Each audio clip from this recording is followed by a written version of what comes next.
दोस्तों, इंटरनेशनल भिखारी कहे जाने वाला हमारा पड़ोसी मुल्क पाकिस्तान कई चुनौतियों का सामना कर रहा है। इसमें सबसे बड़ी चुनौती उसके लिए खाने पीने की है। ये देश इतना कंगाल हो चुका है कि उसके पास एक वक्त की चाय पीने का भी पैसा नहीं है। मगर दोस्तों, शायद ही आपको पता हो, पाकिस्तान को ये दिन नहीं देखना पड़ता अगर इंडिया में डिमोनेटाइजेशन न हुआ होता। जी हाँ, वैसे तो पाकिस्तान की इस बदकिस्मती हालत की कई वजह है, लेकिन इसमें सबसे बड़ा हाथ डिमोनेटाइजेशन यानी कि नोटबंदी का है। और वो कैसे, चलिए हम आपको बताते हैं। दरअसल दोस्तों, 2016 में हुई डिमोनेटाइजेशन से पहले आरबीआई को हर 1000 रुपए के नोट छापने में 29 रुपए का खर्च होता था। वहीं पाकिस्तान को इसी 1000 के फेक नोट बनाने में 39 का खर्च आता था। ऐसे में पाकिस्तान अपने नोटों से ज्यादा भारतीय फेक नोटों को छापने लगा और उसे 1000% के दमदार मार्जिन पर यानी कि 300-400 रुपए में नेपाल, बांग्लादेश, श्रीलंका जैसे दूसरे देशों में बेचकर मुनाफा कमाता था, जिसकी बदौलत पाकिस्तान जैसा देश इसी FICN के फेक करेंसी नेटवर्क से हर साल 500 करोड़ रुपए सिर्फ और सिर्फ नकली नोट छापकर कमाता था। परंतु 8 नवंबर 2016 के दिन जब इंडिया में नोटबंदी लागू हुई तो आम भारतीयों से ज्यादा झटका पाकिस्तानी हुकूमत को लगा। और ऐसा होना लाजमी भी था, क्योंकि दोस्तों पाकिस्तान इस फेक करेंसी नेटवर्क की बदौलत इतना पैसा कमा रहा था कि वो अपने यहाँ के पंजाब और बलूचिस्तान के सरकारी प्रेस में भारत की नोटें छाप रहा था। ये समझिए पाकिस्तान के लिए नेशनल करेंसी प्रिंटिंग का एक अहम हिस्सा हो गया था। तभी तो ये मुल्क जब कभी अपनी करेंसी प्रिंट करने के लिए इंक और CWPN पेपर इंपोर्ट करता था तो वो हमेशा अपनी डिमांड से ज्यादा ऑर्डर करता था। वैसे तो इस फेक करेंसी की क्वालिटी हमारी रियल करेंसी जितनी बढ़िया तो नहीं होती थी, मगर देखने में जुड़वा पिक्चर के सलमान खान जितनी डिट्टो जरूर होती थी और इससे आम इंसान आसानी से बेवकूफ बन जाता था। अब प्रिंट होने के बाद सबसे बड़ा काम होता है इन करेंसीज के स्मगलिंग का प्रोसेस, जो कि 3 महत्वपूर्ण स्टेप में होकर गुजरता था। जहां सबसे पहले ISI खुद सिर्फ नोटों को होलसेलर्स तक पहुंचाती थी और फिर वो इन पैसों को स्मगलर तक ले जाते थे, जिसके बाद ये स्मगलर इन पैसों को कराची से अन्य बाकी मुल्कों में कोरियर के थ्रू भेज दिया जाता था।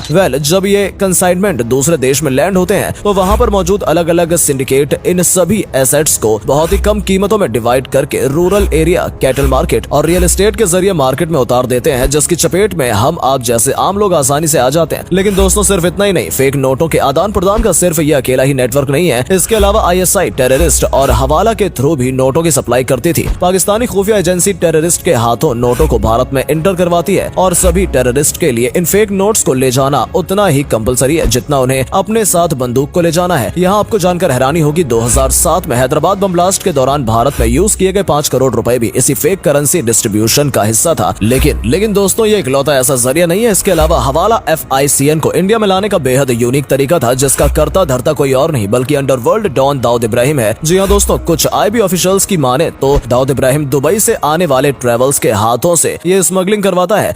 इस पूरे रैकेट में दाऊद का सबसे मजबूत आदमी था जावेद खनानी, जो कि अपने नाम की तरह पाकिस्तान में बनने वाली फेक करेंसी का खनन करता था। खनानी के पास फेक करेंसी की फैक्ट्री हुआ करती थी, परंतु इंडिया में नोटबंदी होने के बाद खनानी ने आत्महत्या कर ली। और आखिर वो करता भी क्यों ना, पूरे इंडिया में फेक करेंसी मार्केट का 40% चेन सिर्फ खनानी जो संभालता था। एक जानकारी के मुताबिक 2010 से लेकर 2016 तक खनानी ने 2 lakh crore fake Indian rupees का वारा न्यारा किया था। अब इससे आप समझ चुके होंगे कि कहने को खनानी एंड कालिया एक्सचेंज कंपनी चलाने वाला ये शख्स कितना पहुंचा हुआ होगा। In fact US treasury the financial crimes enforcement network के मुताबिक खनानी दाऊद इब्राहिम का टॉप फाइनेंसर था। और तो और खनानी की मदद से ही दाऊद लश्कर-ए-तैयबा और जैश-ए-मोहम्मद जैसे आतंकी संगठन को पैसे पहुंचाया करता था। हालांकि खनानी के अलावा दाऊद के 2 जरूरी आदमी आफ्ताब भक्ति और बाबू गहतान दुबई से इंडिया में फेक करेंसी पहुंचाने के लिए जिम्मेदार थे। ये लोग आमतौर पर दुबई में काम कर रहे हैं, इंडियन वर्कर्स को टारगेट करते थे और उन्हें कुछ मॉनेटरी इंसेंटिव्स की जगह पार्सल इंडिया पहुंचाने का ऑफर देते थे। और जब गरीबी की हालत से तंगी झेल रहे मजदूर मान जाते तो वो उन्हें अलग अलग चीजों में फेक करेंसी छुपाकर दे दिया करते थे। लेकिन दोस्तों, ये सब बीते जमाने की बातें थी। अब ये रैकेट पूरी तरह से खत्म हो चुका है और इसलिए आज पाकिस्तान की जो हालत है वो जग जाहिर है। इसके अलावा ये शायद ही आपको पता हो, ये फेक करेंसी ही थी जिसकी बदौलत ISI और आतंकवाद इतना फल फूल रहा था। मगर 2016 की नोटबंदी के बाद मानो इन पर लगाम लग गई हो। दुनिया भर की तमाम आतंकवादी एजेंसी की टेरर फंडिंग की वाट लग चुकी थी। यहाँ सबसे इंटरेस्टिंग बात तो ये है कि इसी नोटबंदी के बाद जम्मू और कश्मीर में होने वाली स्टोन पेल्टिंग तक भी बंद हो गई। पाकिस्तानी करेंसी आज दुनिया की सबसे कमजोर करेंसी बन चुकी है। ये लोग पाकिस्तान से कंगालिस्तान में कन्वर्ट हो चुके हैं, जिसके पीछे कहीं ना कहीं डिमोनेटाइजेशन नाम का छिपा हुआ इंडिया का तीर सटीक साबित हुआ है। वैसे दोस्तों, आपका इसके बारे में क्या ख्याल है, कमेंट करके जरूर बताएं। साथ ही अगर वीडियो पसंद आई हो तो इसे लाइक करके शेयर करना बिल्कुल ना भूलें। धन्यवाद।